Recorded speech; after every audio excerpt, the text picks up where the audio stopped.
Got an Rvmp unit that is acting up. We're gonna see what we can find out with that.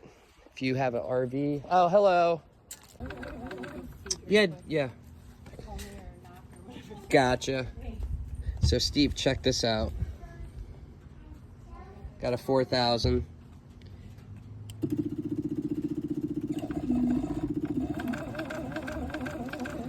Dude, it sounds like they've got internal failure. So, I don't know what's going on. That's all it gets to. Priming, it is priming. If I pull start it, it kind of runs like this.